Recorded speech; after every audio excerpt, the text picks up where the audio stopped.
71 number question है, काफी important है और ये सभी क्वेश्चंस अवेलेबल करवाए हुए हैं आपके मिशन एजुकेशन ऐप पर, वहां से आप इजीली इनको पढ़ सकते हैं। ठीक है, तो वहां पर अगर आप अभी तक ज्वाइन नहीं हुए तो ज्वाइन हो सकते हैं, अभी भी आपके पास टाइमिंग है, अभी भी काफी टाइमिंग में और इजीली आप वहां पर पढ़ सकते हैं। चलेगा नेक्स्ट क्वेश्चन की बात करते हैं, लेकिन सेशन को लाइक शेयर करते रहेगा ताकि सभी तक सेशन पहुंच जाए, सभी को बेनिफिट हो जाए। चलेगा नेक्स्ट क्वेश्चन है 71 नंबर क्वेश्चन है। 71 नंबर क्वेश्चन कहता क्या है, देखिएगा, type of family planning counselling, type of family planning counselling, यानी फैमिली प्लानिंग की जो काउंसलिंग होती है, फैमिली प्लानिंग जो अपन काउंसलिंग करते हैं उसके टाइप क्या क्या होनी चाहिए। क्वेश्चन समझ में आ रहा है ना, जो काउंसलिंग के टाइप है वो पूछे हैं आपसे और कुछ नहीं पूछा है, काउंसलिंग के टाइप आपसे पूछे हैं, बताइए फटाफट से क्या आंसर है। पहला ऑप्शन यहाँ पर general counselling, method specific counselling और रिटर्न और follow up counselling. Second option है डायरेक्ट काउंसलिंग और इनडायरेक्ट काउंसलिंग। थर्ड ऑप्शन है वन वे काउंसलिंग और टू वे काउंसलिंग और फोर्थ ऑप्शन है यहाँ पर नन ऑफ दी अबव। चलेगा, बताइएगा काउंसलिंग की क्या क्या टाइप्स होते हैं, फैमिली प्लानिंग काउंसलिंग के क्या क्या टाइप होते हैं, आंसर आपको देना है फटाफट से। क्या इसका क्लियर आंसर होगा, क्या इसका करेक्ट आंसर होगा, जल्दी से आपको आंसर देना है, क्या इसका करेक्ट आंसर होगा।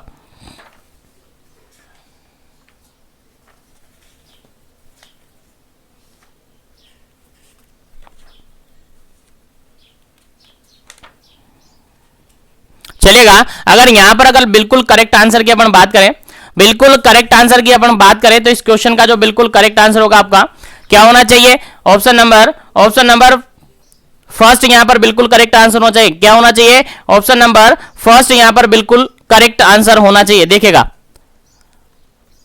यहां पर देखिए, अब थर्ड ऑप्शन की बात करें तो वन वे तो कम्युनिकेशन होता ही नहीं, ये तो कट ही जाता है। डायरेक्टिव और इनडायरेक्टिव हो सकता है, लेकिन यहां पर फैमिली प्लानिंग से रिगार्डेड ये नहीं है। यहां पर एक तो जनरल काउंसलिंग है, यहां पर एक तो जनरल काउंसलिंग होती है, दूसरी मेथड स्पेसिफिक काउंसलिंग होती है। जनरल काउंसलिंग के साथ साथ मेथड स्पेसिफिक काउंसलिंग होती है और रिटर्न और फॉलो अप यहां पर काउंसलिंग होती है। याद रखिएगा, इंपॉर्टेंट क्वेश्चन है, आपके एग्जाम में पूछा जा सकता है, तो भूलना नहीं है, बिल्कुल भी आपको भूलना नहीं है। काफी इंपॉर्टेंट क्वेश्चन है, भूलना नहीं है, भूलने का काम रखना ही नहीं है, आपको याद ही रखना है, भूलना छोड़ दीजिएगा। चलेगा, जनरल काउंसलिंग और मेथड स्पेसिफिक काउंसलिंग यहां पर जनरली होनी चाहिए, उसी के साथ रिटर्न और फॉलो अप काउंसलिंग यहां पर होनी चाहिए। चलेगा, नेक्स्ट क्वेश्चन की बात करते हैं। नेक्स्ट क्वेश्चन यहां पर सिंपल सा ये कहता है, ट्यूबल लाइगेशन जिसको ट्यूबेक्टोमी के नाम से जाना जाता है, वो जनरली किसके अंदर करते हैं, मेल के अंदर करते हैं, फीमेल के अंदर करते हैं, आपको याद होगा। Tubal ligation, tubectomy fallopian tube होती है ना, फेलोपियन ट्यूब मेल में होती है, फीमेल में होती है, इतना तो आपको याद होगा ना यार, तो याद है तो बिल्कुल सही बात है, फीमेल के अंदर ये करते हैं। ट्यूबेक्टोमी किसके अंदर करते हैं, फीमेल के अंदर करते हैं। और यहां पर क्वेश्चन ये पूछा गया है आपसे कि ट्यूबल लाइगेशन जो अपन करते हैं यानी ट्यूबेक्टोमी अपन करते हैं, उससे रिगार्डेड कौन सा ऑप्शन यहां पर सही है। चलेगा, पहला ऑप्शन यहां पर देखेगा, has affect on the hormone produced by the ovary of the women, यानी ये जो हार्मोन प्रोड्यूस होते हैं ओवेरी से, उन पर अफेक्ट डालता है। सेकंड ऑप्शन है no affect on the hormone produced by the ovary in of women, जो ओवेरी हार्मोन रिलीज करती है उस पर अफेक्ट नहीं डालता है।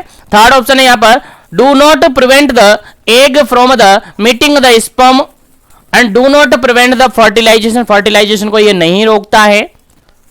और डी ऑप्शन यहां पर नन ऑफ दी अबव। चलिएगा, आंसर आपको देना है फटाफट से, क्या इसका करेक्ट आंसर है। ट्यूबल लाइगेशन आप कर रहे हो यानी ट्यूबेक्टोमी आप कर रहे हो, तो उसके रिगार्डेड कौन सा ऑप्शन यहां पर सही है। देखिएगा, अगर हमें एलिमिनेशन मेथड लगाए ना तो सीधा सा बात यहां पर ये आ जाती है, थर्ड जो फोर्थ ऑप्शन है उसको तो मैं हटा देता हूं, ठीक है, 3 ऑप्शन आपके पास है।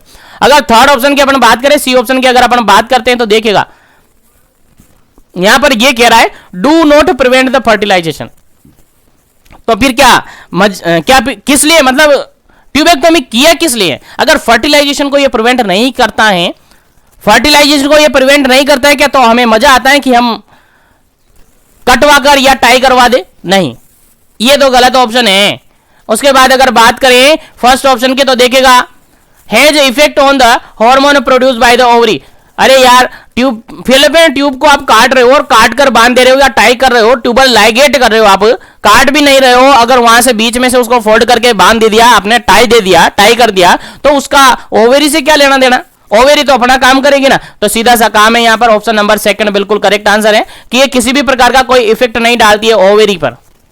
और उसके हार्मोन जो प्रोड्यूस हो रहे हैं उस पर कोई इफेक्ट नहीं डालती, वो तो अपना काम करेगी। ओवेरी तो अपना काम करेगी, वो तो हार्मोन रिलीज करेगी, तो no effect on the hormone produced by the ovary of human.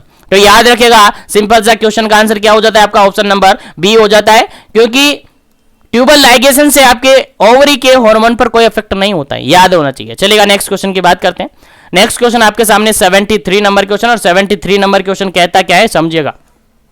73 number question कहता है advantage of the male condom. जो मेल निरोध आता है उसका क्या क्या एडवांटेज है। एडवांटेज आपसे पूछा है, क्या पूछा है जी, एडवांटेज पूछा है, फायदे पूछा है। चलिए फायदे बता दीजिए फटाफट से, उम्मीद है सभी को याद होगा इसके फायदे क्या क्या है। चलेगा, पहला ऑप्शन यहां पर देखा, इजीली अवेलेबल, चीपेस्ट है और easily to carry. Second option है ट्रिपल प्रोटेक्शन प्रोवाइड करता है ये एसटीडी के, प्रेगनेंसी, एचआईवी के और कैंसर ऑफ सर्विक्स के। थर्ड ऑप्शन है यहां पर ओनली ए सही है, और फोर्थ ऑप्शन यहां पर ए और बी सही है। चलेगा, आंसर आपको देना है, क्या इसका करेक्ट आंसर है। एडवांटेज बताने आपको मेल कॉन्डम के यानी निरोध के, और यहां पर क्या करेक्ट आंसर होगा, ऑप्शन के अकॉर्डिंग आंसर दीजिएगा। चलेगा, यहां पर अगर बिल्कुल करेक्ट आंसर की बात करें तो पहला ऑप्शन बिल्कुल करेक्ट आंसर है कि चीपेस्ट अवेलेबल है और इजीली अवेलेबल है, चीपेस्ट है और इजीली टू कैरी आउट है। सेकंड ऑप्शन भी यहां पर बिल्कुल करेक्ट है, यहां पर ट्रिपल प्रोटेक्शन प्रोवाइड करता है एसटीडी के रिगार्डेड और एचआईवी के रिगार्डेड और सर्वाइकल कैंसर के रिगार्डेड। तो दोनों ऑप्शन यहां पर सही है और उसी के अकॉर्डिंग आपका डी ऑप्शन बिल्कुल क्या हो जाता है, करेक्ट हो जाता है। तो इस क्वेश्चन का बिल्कुल करेक्ट आंसर क्या होता है आपका, ऑप्शन नंबर डी करेक्ट हो जाता है। याद होना चाहिए, बोलना नहीं है कि हमने पहले भी कहा था इस क्वेश्चन का कि जो निरोध होता है, कंडोम होता है, उसको क्या करता है, एक्स्ट्रा में कॉन्ट्रासेप्टिव के अलावा भी एडिशनल प्रोटेक्ट करता है, एडिशनली फायदा करता है, इसलिए याद होना चाहिए ट्रिपल प्रोटेक्शन भी ये करवाता है। चलेगा, नेक्स्ट क्वेश्चन की बात करते हैं और नेक्स्ट क्वेश्चन यहां पर है disadvantage of male condom. Disadvantage अब पूछे आपसे, क्या पूछे, डिसएडवांटेज पूछे। पहला ऑप्शन देखेगा यहां पर high rate of failure due to slippage या breakage during the intercourse. Second option है सम मेन में not find the convenient as decrease the penile sensitivity and need to interrupt the intercourse to arm of the erect penis. और third option यहां पर है only ए सही है और D option यहां पर है ओनली ए सही है और डी ऑप्शन यहां पर ए और बी दोनों सही है। चलेगा, आंसर आपको बताना है क्या इसका डिसएडवांटेज है। तो इसका डिसएडवांटेज की अगर बात करें तो पहला ऑप्शन यहां पर सही बात है कि हाई रेट फेलियर होने की हाई रेट यहां पर है। अगर स्लीपेज या ब्रेकिंग हो जाता है तो इसमें फेलियर की कंडीशन देखने को मिल सकती है, यह भी डिसएडवांटेज है। उसके अलावा डिसएडवांटेज यह भी देखने को मिलता है कि मेल यहां पर क्या है, नॉट फाइंड कन्वीनियंट। यहां पर मेल इस बात से सहमत नहीं हुए, संतुष्ट नहीं होता है, क्योंकि इसके कारण से जो पेनाइल सेंसिटिविटी होती है वो भी क्या होती है, डिक्रीज होती है। ये इंटरप्शन पैदा करता है इंटरकोर्स के अंदर, इसलिए दोनों ही क्या है यहां पर डिसएडवांटेज, इसलिए आपका ऑप्शन नंबर डी बिल्कुल करेक्ट हो जाता है। क्या हो जाता है, ऑप्शन नंबर डी बिल्कुल करेक्ट हो जाता है। तो इस क्वेश्चन का राइट आंसर भी क्या हो जाता है, ऑप्शन नंबर डी हो जाता है। ए और बी दोनों ऑप्शन यहां पर करेक्ट है। चलिएगा, आगे बढ़ते हैं नेक्स्ट क्वेश्चन पर। नेक्स्ट क्वेश्चन, और क्वेश्चन आपको याद होना चाहिए, प्रीवियसली बीपीसीसीएचएन के अंदर ऐसा question same to same as it is उठाकर ऐसी की ऐसी लाइन उठाकर पूछा हुआ है। आपने प्रीवियसली ईयर के पेपर देखे हो तो आपको मिलेंगे। तो 75 नंबर क्वेश्चन सिंपल सा ये कहता है कि डिपोट मेड्रोक्सी प्रोजेस्टेरोन एसीटेट यानी जो डंपा होता है एन इंजेक्टेबल कॉन्ट्रासेप्टिव है। क्या है ये, इंजेक्टेबल कॉन्ट्रासेप्टिव है, must be injected at least every. देखा, क्वेश्चन यहां पर सिंपल सा ये पूछा है कि जो डंपा अपन इंजेक्ट करते हैं, जो डंपा इंजेक्शन आता है उसको अपन इंजेक्ट करते हैं तो एवरी कितने गैप होना चाहिए, कितना इंटरवल होना चाहिए। यानी एक इंजेक्शन आप आज आपने लगाया तो दूसरा इंजेक्शन आप कितने टाइम बाद लगाते हैं। तो इंटरवल आपसे पूछा है, एवरी मंथ आपसे पूछा है कि 2 महीने में लगाते हैं, 3 महीने में लगाते हैं, 4 महीने में लगाते हैं, 5 महीने में लगाते हैं, कितने महीने में ये रिपीट किया जाता है। ठीक है, तो क्वेश्चन समझ में आ गया, तो आंसर देखेगा। पहला ऑप्शन यहां पर है 2 मंथ में, यानी 2 महीने में, एवरी 2 महीने में लगाया जाता है, एवरी 2 मंथ में लगाया जाता है। उसके बाद सेकंड ऑप्शन है 4 मंथ, यानी एवरी 4 मंथ में। थर्ड ऑप्शन है यहां पर एवरी 5 मंथ में, और फोर्थ ऑप्शन है यहां पर एवरी 3 मंथ में। चलेगा, आंसर आपको बताना है क्या इसका करेक्ट आंसर होगा। डंपा है जो कि कितने टाइम पीरियड में इंसर्ट किया जाता है, कितने टाइम पीरियड में इंजेक्ट किया जाता है, आंसर आपको बताना है फटाफट से क्या इसका करेक्ट आंसर है। 75 नंबर क्वेश्चन का क्या इसका बिल्कुल करेक्ट आंसर है।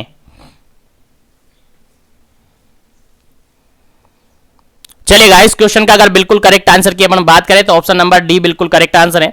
एवरी 3 मंथ, 3 महीने के अंदर, 3 महीने के अंदर क्या किया जाता है जी, रिपीट किया जाता है। यानी हर 3 महीने में डंपा लगाया जाता है, हर 3 महीने में डंपा लगाया जाता है, डिपोट मेड्रोक्सी प्रोजेस्टोन एसीटेट लगाया जाता है, याद होना चाहिए। और अप्रोक्सीमेटली कहे तो 99% प्रोटेक्शन प्रोवाइड करता है। कितना? 99, 100% नहीं है लेकिन 99% ये प्रोटेक्शन प्रोवाइड कर सकता है। याद रहे इंजेक्टेबल कॉन्ट्रासेप्टिव है और डंपा को एवरी 3 मंथ रिपीट किया जाता है, एवरी 3 मंथ लगाया जाता है, याद होना चाहिए। एवरी 3 मंथ बोले तो लगभग अप्रोक्सीमेटली कहे तो 90 दिन। कितने दिन है? 90 दिन में इसको रिपीट कर सकते हैं, याद होना चाहिए। 3 महीने बिल्कुल करेक्ट आंसर है। चलेगा, नेक्स्ट क्वेश्चन की बात करें तो रूट ऑफ डंपा, जो डंपा आपका है डिपोट मेड्रोक्सी प्रोजेस्टोन एसीटेट है, इसका रूट क्या होता है? अब देखिएगा यहां पर थोड़ा सा कंफ्यूजन वाला क्वेश्चन हो गया, कंफ्यूजन वाला क्वेश्चन हो गया कि काफी सारे कहेंगे यार इसमें तो ओरल होगा, एचसी होगा, आईडी होगा, क्या होगा, ठीक है ना, ऐसा समझेंगे। लेकिन मैं पहले ऑप्शन बता देता हूं फिर बात करते हैं। चलेगा, ओरल से लगाया जाएगा, एचसी लगाया जाएगा, आईडी लगाया जाएगा या फिर आईएम लगाया जाएगा। तो डंपा किस रूट से लगाया जाएगा? क्या ओरली देंगे?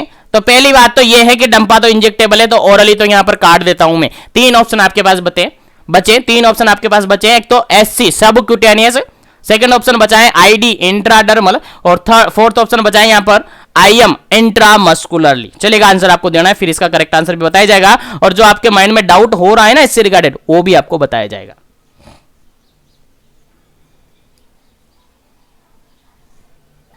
चलेगा, यहां पर अगर बिल्कुल करेक्ट आंसर की अपन बात करते हैं, यहां पर अगर बिल्कुल करेक्ट आंसर की बात करते हैं ना तो option number D correct answer होगा। ऑप्शन डी करेक्ट आंसर होगा। जो डंपा है, जनरली डंपा जो लगाया जाता है वो आईएम रूट से लगाया जाता है, इंट्रामस्कुलरली रूट से लगाया जाएगा। लेकिन आपका कहना होगा, आप कमेंट करेंगे कि सर ये एससी रूट से भी तो लगाया जाता है ना। किस रूट से? एससी यानी सबक्यूटेनियस रूट से भी लगाया जाता है ना। तो यहीं पर मैं आपका डिफरेंस क्लियर करवाता हूं। देखिएगा, अगर बात किया जाए केवल डंपा की, अगर केवल आपसे कहा जाए कि डंपा किस रूट से लगाया जाएगा तो आपका आंसर जाना चाहिए हमेशा आईएम रूट से लगाया जाना चाहिए। क्योंकि डंपा अगर जनरली बात की जाए, डंपा अगर बात की जाए तो डंपा से मतलब कि वो डंपा कौन सा है, डंपा कौन सा है, ये आपका 150 mg का डंपा है। कितने का है? 150 mg का डंपा है। और अगर 150 mg का डंपा है तो आईएम रूट से लगाया जाएगा, याद होना चाहिए। ठीक है, अगर ऑप्शन में कुछ भी नहीं दिया है कि कितना mg का है तो फिर आपका आंसर क्या जाना चाहिए? हमेशा आईएम रूट से जाना चाहिए। लेकिन अगर कह दिया आपसे कि डंपा कौन सा है, DMPA डंपा कौन सा है, 104 mg का है, 104 mg का है, तो फिर इसको एससी रूट से आप लगा सकते हैं। किस रूट से लगा सकते हैं? सबक्यूटेनियस रूट से लगा सकते। तो फटाफट से इसको नोट कर लीजिएगा। और अगर अब भी आपको डाउट है ना कि सर ऐसा क्यों, तो फिर डाउट क्लियर कर लीजिएगा कि डंपा, अगर सिंपल डंपा आपसे एग्जाम में पूछा जाए तो आपका आंसर क्या जाना चाहिए? आईएम। एससी कभी मत कर देना, वहां पर गलत आंसर हो जाएगा, मैं पहले ही बता दूं। कॉमनली बात करें तो डंपा की बात की जाए तो 150 जो कि ज्यादा प्रचलित है और ज्यादातर काम में लिया जाता है, जिसको डिपोट प्रिवेरा के नाम से मार्केट में अवेलेबल है, डिपोट प्रिवेरा के नाम से मार्केट में अवेलेबल है और 150 mg का ये आता है, याद होना चाहिए, जिसको आईएम रूट से लगाया जाता है। लेकिन अगर ऑप्शन क्वेश्चन के अंदर लिखा हुआ है कि डंपा 104 किस रूट से लगाया जाएगा तो फिर आपका आंसर जाएगा एससी यानी सबक्यूटेनियस रूट से जाएगा। अगर मेंशन किया है ये 104 mg तो फिर आपका एससी रूट जाएगा, नहीं तो आपका आईएम रूट ही जाएगा। तो दो तरीके से यहां पर डंपा हो सकते हैं। एक डंपा होता है जिसको 150 mg करके आता है, डिपोट प्रिवेरा के नाम से आता है, जो कि आईएम रूट से लगेगा और एवरी 3 मंथ ये रिपीट होता है। उसके बाद अगर डंपा 104 mg का है तो फिर उसको सबक्यूटेनियस रूट से इंजेक्ट कर सकते हैं। तो याद रखेगा, यहां से आपका क्लियर आंसर क्या जाएगा? ऑप्शन नंबर डी जाएगा। आईएम रूट पर आप इसको इंजेक्ट करते हैं, एससी रूट पर नहीं करते। एससी रूट पर करते हैं आपको डंपा एससी 104 mg का आता है। चलेगा, आगे बढ़ते हैं। उम्मीद है यहां तक आपको समझ में आ गया होगा और ये क्वेश्चन तो आपको इजीली समझ में आ गया होगा, याद ही हो गया होगा कि डोज पूछा है आपको डंपा का। डंपा का डोज बताओ, सबको याद पड़ गया, सबको याद हो गया, सबको बता दिया मैंने अभी थोड़ी देर पहले कि यार डंपा कितना दिया जाएगा, सबको पता है।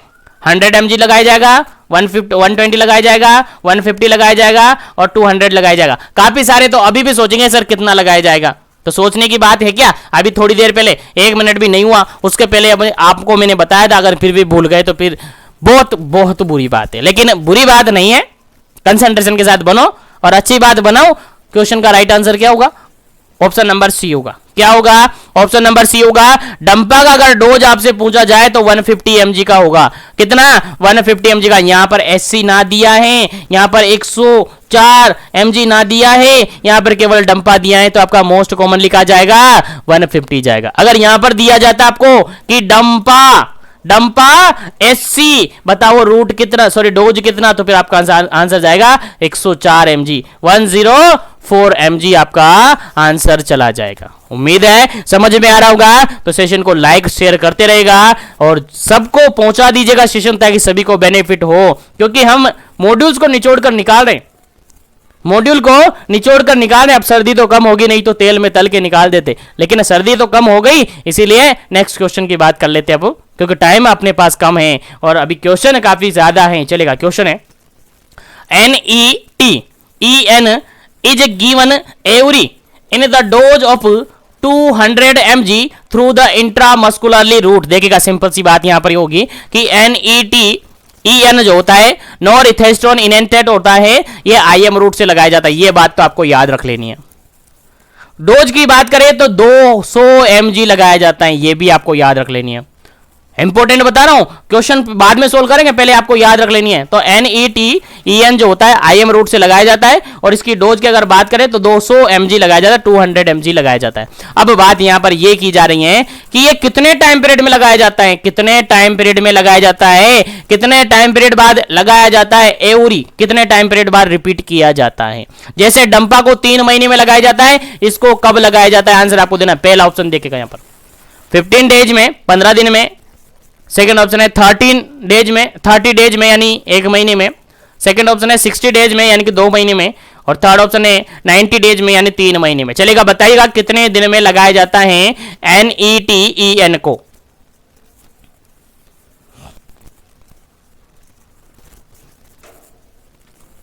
चलेगा, यहां पर अगर बिल्कुल करेक्ट आंसर की अपन बात करते हैं तो इस क्वेश्चन का बिल्कुल करेक्ट आंसर होता है आपका ऑप्शन नंबर सी। क्या होता है जी? ऑप्शन नंबर सी बिल्कुल करेक्ट आंसर होता है। 60 डेज में, 60 दिन बाद इसको रिपीट किया जाता है। याद रखें, NETEN को IM रूट से लगाया जाता है। डोज की बात करें तो 200 mg का होता है, 200 mg का होता है, और 60 डेज 60 दिन में यानी 2 महीने में ये रिपीट कर दिया जाता है। उम्मीद है यहां तक आपको समझ में आ गया होगा, भेजे में घुस गया होगा, और मॉड्यूल का हर पन्ना आपके सामने आ गया होगा। चलिएगा, नेक्स्ट क्वेश्चन की बात कर लेते हैं एक बार, और नेक्स्ट क्वेश्चन भी सिंपल सा है। देखिएगा, नॉन हार्मोनल कॉन्ट्रासेप्टिव से रिगार्डेड है, कैटक्रोमैन से रिगार्डेड है, सहेली से रिगार्डेड है, और छाया से रिगार्डेड है। बताइएगा छाया को कब दिया जाएगा, बताइएगा कैटक्रोमैन को कब दिया जाएगा, आंसर दीजिएगा। पहला ऑप्शन देखिएगा, क्वेश्चन समझिएगा। Non hormonal contraceptive, the first tablet is taken on the first day of the menstrual cycle and then 1 tablet is given for 3 month, 3 महीने तक। देखिएगा, जो नॉर्मल कॉन्ट्रासेप्टिव होते हैं, नॉन हार्मोनल कॉन्ट्रासेप्टिव जो होते हैं, कौन से? नॉन हार्मोनल कॉन्ट्रासेप्टिव यानी कैटक्रोमैन की अपन बात कर लेते हैं। तो नॉन हार्मोनल कॉन्ट्रासेप्टिव होते हैं, फर्स्ट टेबलेट, एक टेबलेट दी जाती है, एक टेबलेट दी जाती है मेंस्ट्रुअल साइकिल के पहले दिन में, एक टेबलेट दी जाती है मेंस्ट्रुअल साइकिल के पहले दिन, और उसके बाद एक टेबलेट दी जाएगी 3 महीने तक। कितने टाइम पीरियड में? यानी ये वीकली दी जाएगी, यानी बाई वीकली दी जाएगी, यानी मंथली दी जाएगी, यानी ईयरली दी जाएगी। 3 महीने की बात की जा रही है। 3 महीने तक कौन सी टेबलेट दी जाएगी, कितने टाइम दिया जाएगा? चलेगा, आंसर आपको बताना है फटाफट से, क्या इसका करेक्ट आंसर है। उम्मीद है समझ में आ गया होगा, तो फटाफट से आंसर दीजिएगा, फिर इसका आंसर आपको बताया जाएगा क्या इसका करेक्ट आंसर होगा।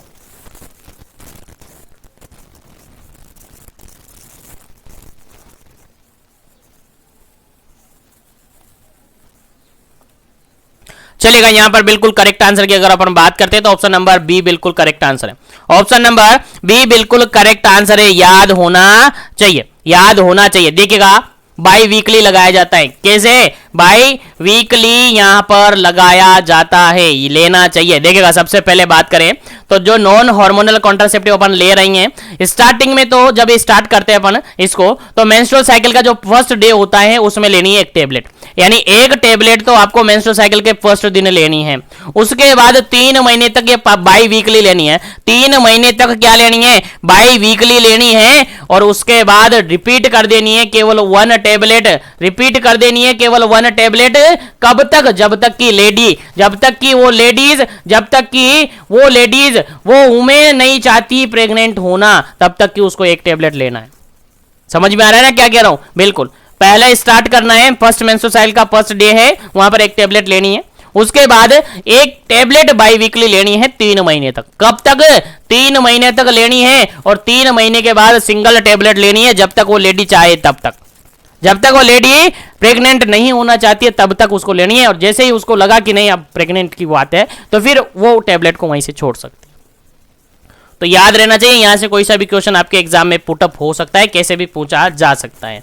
चलेगा, आगे बढ़ते हैं और नेक्स्ट क्वेश्चन की बात कर देखिएगा। यहीं पर एक क्वेश्चन मैं बता दूं आपको, यहां पर देखिए क्वेश्चन ये पूछा जाता है कि जो नॉन हार्मोनल कॉन्ट्रासेप्टिव मेथड्स हैं, अगर इसकी टेबलेट ले रहे हैं, अगर लेडी 7 से ज्यादा दिन इसको भूल गई है, 7 से ज्यादा दिन तक नहीं खाया है, या कहीं बाहर चली गई है और कहीं बाहर चली गई थी लेडी और उसने मोर देन 7 डेज तक क्या नहीं किया, पिल्स को नहीं लिया, तो फिर बताओ अब क्या करें? तो फिर उनसे कहेंगे, एडवाइस देंगे कि आप शुरू से वापस से जैसे पहले स्टार्ट किया था वैसे ही मेंस्ट्रुअल साइकिल का फर्स्ट डे से स्टार्ट करो, पूरा साइकिल वैसे के वैसे ही चलेगा। बाई वीकली लेना है आपको, बाई वीकली लेना है 3 महीने तक, उसके बाद कंटिन्यू 1 आपको लेनी है।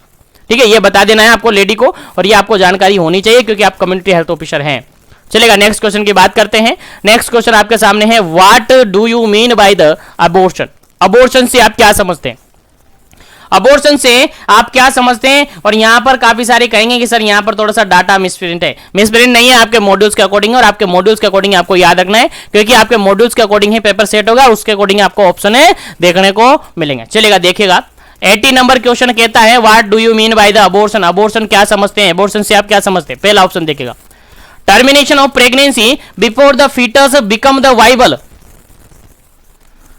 capable of the living independently, that is a 28 week of gestation when the fetus weight less than 1000 ग्राम। यानी टर्मिनेशन हो गया है कब? जब अभी तक बेबी क्या नहीं हो पाया है, क्या नहीं हो पाया है? Viable. Before the fetus become viable, यानी 28 वीक से पहले ही, और उसका वेट अभी कितना है? 1000 ग्राम से, यानी 1 किलो से कम है। सेकंड ऑप्शन है, termination of pregnancy before the fetus become the viable. यहां पर देखिए थोड़ा सा करेक्शन कर लीजिएगा, थोड़ा सा सेम हो गया, ठीक है, यहां पर 20 वीक कर लीजिएगा, ठीक है, 20 वीक कर लीजिएगा, यहां पर थोड़ा सेम ऑप्शन हो गया, टाइपिंग में हो जाता है मिस्टेक, ठीक है, डोंट वरी। देखिएगा यहां पर termination of pregnancy before the fetus become the viable, capable of living independently, that is after 20 week,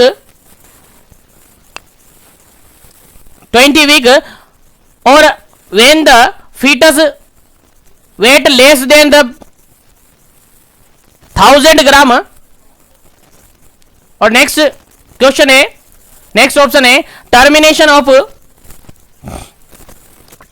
of pregnancy before the fetus become the viable after the 32 week, when the fetus weight less than 1000 ग्राम। और fourth option है, none of the above. चलेगा, answer आपको देना है, क्या इसका correct answer है? क्या इसका करेक्ट आंसर है? चलेगा, अगर अपन बात करें यहां पर क्वेश्चन का बिल्कुल करेक्ट आंसर की, तो अबॉर्शन को जनरली अपन कहते हैं कि अगर बेबी, अगर फीटस है वाइबल नहीं हुए, वाइबिलिटी जानते हैं, मतलब कि जनरली उसको माना जाता है 28 वीक।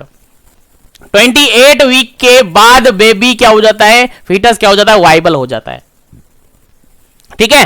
तो यहां पर बिफोर 28 वीक के पहले ही, 28 वीक के पहले ही, और जिसका वेट अभी 1000 से कम है, 1000 ग्राम से कम है, अगर फीटस टर्मिनेट हो जाता है, प्रेगनेंसी टर्मिनेट हो जाती है, दैट इज एबॉर्शन होगा, देखिएगा यहां पर आफ्टर 28 है, मतलब कि यहां पर क्या है? आफ्टर 28 वीक है, मतलब कि यहां पर बेबी क्या हो चुका है? फीटस क्या हुआ है? वाइबल हो चुका है।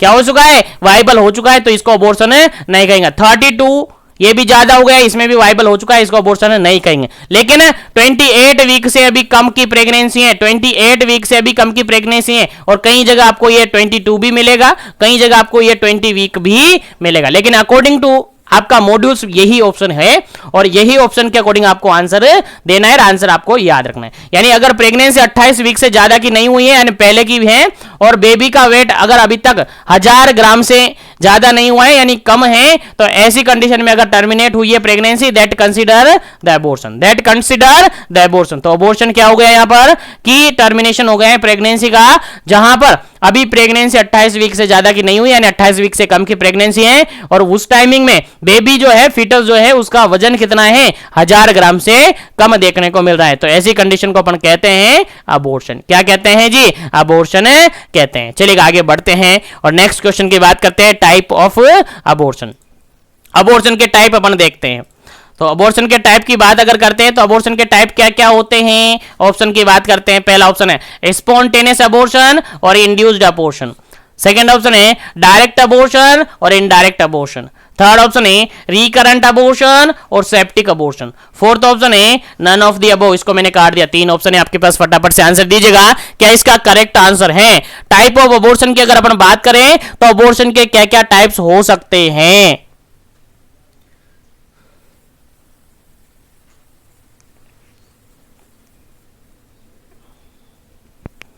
चलेगा, अगर अबॉर्शन के टाइप्स की अगर बात करें ना तो आप सबको याद होना चाहिए, आप सबको याद होगा। अबॉर्शन के बेसिकली 2 टाइप्स होते हैं। अबॉर्शन के बेसिकली स्टार्टिंग अगर बात करें तो 2 टाइप्स होते हैं, एक स्पॉन्टेनियस अबॉर्शन होता है, एक इंड्यूस्ड अबॉर्शन होता है। स्पॉन्टेनियस अबॉर्शन को जनरली अपन नेचुरल अबॉर्शन कह सकते हैं। क्या कह सकते हैं? नेचुरल अबॉर्शन, यानी कि ऑटोमेटिकली हुआ है, उसके पीछे पॉजिटिव फैक्टर क्या है पता नहीं है, अपने आप ही हो गया है, अपने आप ही हो गया है। और अगर इंड्यूस है इसको अपन कहते हैं आर्टिफिशियल। क्या कहते हैं? आर्टिफिशियल, मतलब ये करवाया गया है, ये करवाया गया है, जिसके पीछे ये लीगल और इनलीगल हो सकता है। बाकी अगर बात करें तो आपका ऑप्शन क्या है? ए ऑप्शन सही है। अगर अबॉर्शन के टाइप्स की बात करें तो ए ऑप्शन बिल्कुल करेक्ट आंसर है। स्पॉन्टेनियस अबॉर्शन और इंड्यूस्ड अबॉर्शन 2 टाइप के बेसिकली अबॉर्शन के टाइप होते हैं। उम्मीद है समझ में आ गया होगा। तो आगे बढ़ जाते हैं नेक्स्ट क्वेश्चन पर। नेक्स्ट क्वेश्चन आपके सामने काफी इंपॉर्टेंट है। नेक्स्ट क्वेश्चन कहता है spontaneous abortion consider as. Spontaneous abortion का मतलब क्या है? चलिएगा आंसर दीजिएगा क्या इसका करेक्ट आंसर है। पहला ऑप्शन यहां पर देखिएगा natural method of birth control. Second option है artificial method of birth control. Third option है direct method of birth control, और फोर्थ ऑप्शन है indirect method of birth control. चलिएगा आंसर आपको देना है क्या इसका करेक्ट आंसर होगा। जल्दी से आंसर दीजिएगा क्या इसका करेक्ट आंसर होगा। 82 नंबर क्वेश्चन है और इसका करेक्ट आंसर आपको बताना है। चलेगा जल्दी से आंसर दीजिएगा।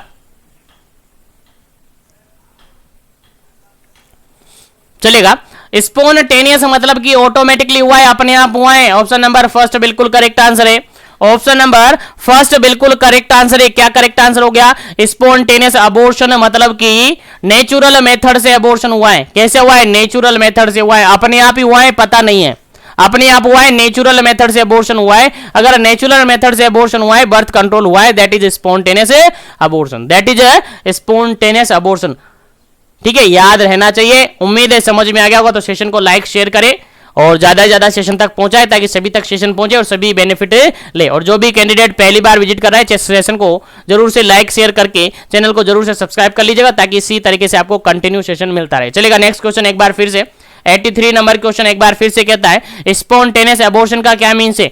वापस से सेम क्वेश्चन है, ऑप्शन चेंज किया। स्पॉन्टेनियस अबॉर्शन से आप क्या समझते हैं? पहला ऑप्शन देखेगा occur spontaneously due to medical और अननोन फैक्टर या अननोन रीजन। सेकेंड ऑप्शन है occur deliberately by the doctor. Second option है, थर्ड ऑप्शन है occur directly by the health worker, और फोर्थ ऑप्शन है नन ऑफ द अबव। चलेगा answer आपको बताना है क्या इसका करेक्ट आंसर होगा। चलिए अगर बात करें अपन स्पॉन्टेनियसली अबॉर्शन की, स्पॉन्टेनियसली अबॉर्शन की अगर अपन बात करें तो सिंपल सी बात ये होती है कि ये ऑटोमेटिकली हुआ है, यानी अकर स्पॉन्टेनियसली, अपने आप ही हुआ है, और ड्यू टू मेडिकल और अननोन रीजन।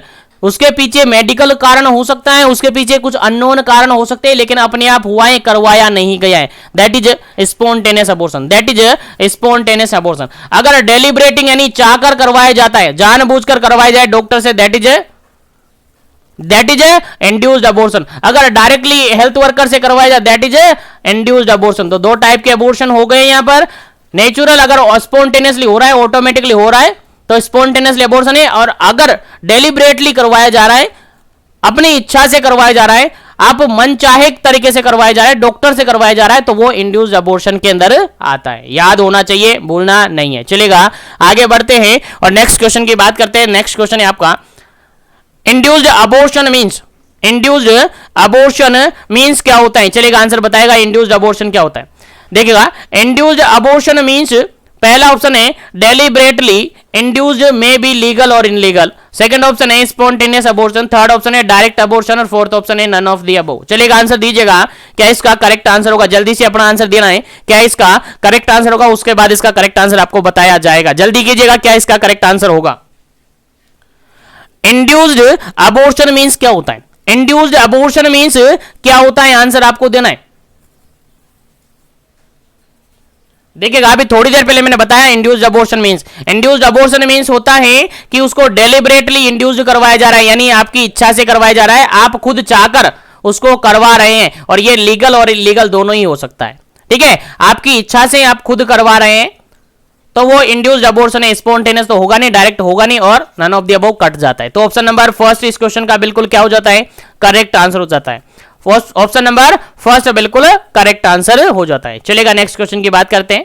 85 नंबर क्वेश्चन है, और 85 नंबर क्वेश्चन क्या कहता है? देखिएगा, 85 नंबर क्वेश्चन कहता है लीगल अबॉर्शन मींस क्या होता है। लीगल अबॉर्शन से आप क्या समझते हैं?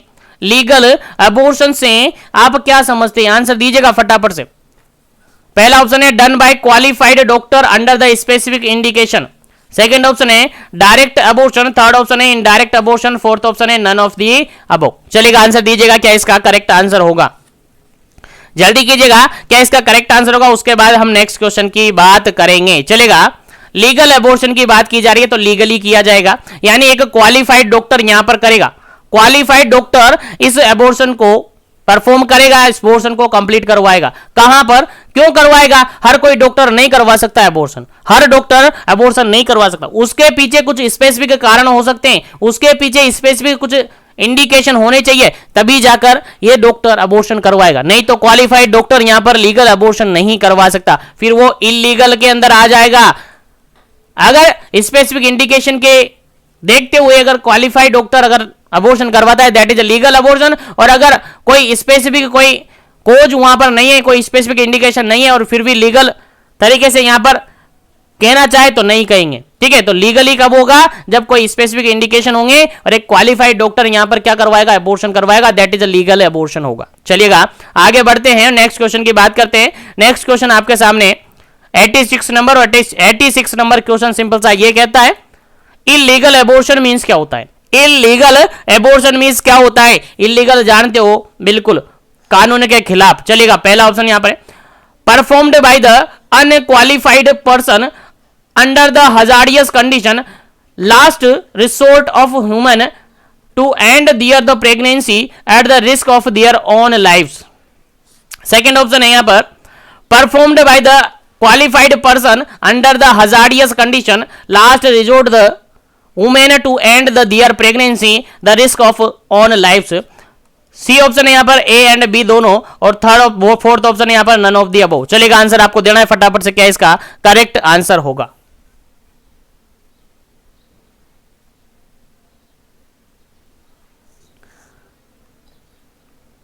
चलेगा, यहां पर अगर बिल्कुल करेक्ट आंसर की अपन बात करें तो ऑप्शन नंबर फर्स्ट बिल्कुल करेक्ट आंसर है।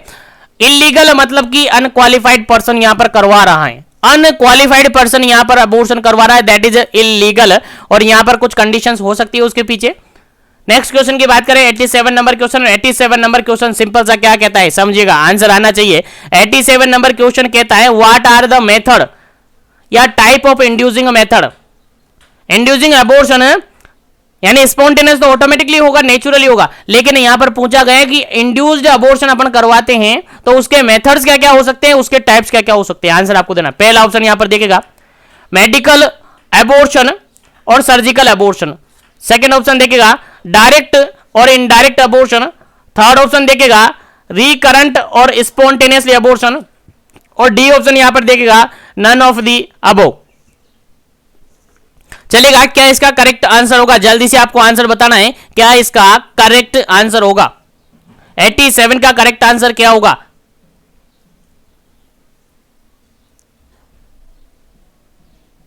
चलेगा, इंड्यूस्ड अबॉर्शन की बात करें तो इंड्यूस्ड अबॉर्शन आपका ऑप्शन नंबर फर्स्ट बिल्कुल करेक्ट आंसर है। मेडिकल अबॉर्शन भी करवा सकते हैं और सर्जिकल अबॉर्शन भी करवा सकते हैं। यानी मेडिकल मतलब कि मेडिसिन देकर भी करवा सकते हैं और सर्जिकल मतलब कि कुछ प्रोसीजर करवा कर भी एस्पायरेट करवा सकते हैं। और इस टाइप से अगर अपन अबॉर्शन करवाते हैं दैट इज इंड्यूस्ड अबॉर्शन। उम्मीद है यहां तक सब कुछ समझ में आ गया होगा। तो चलिए आगे बढ़ते हैं और नेक्स्ट क्वेश्चन के बारे में डिस्कस करते हैं, दैट इज 88 नंबर।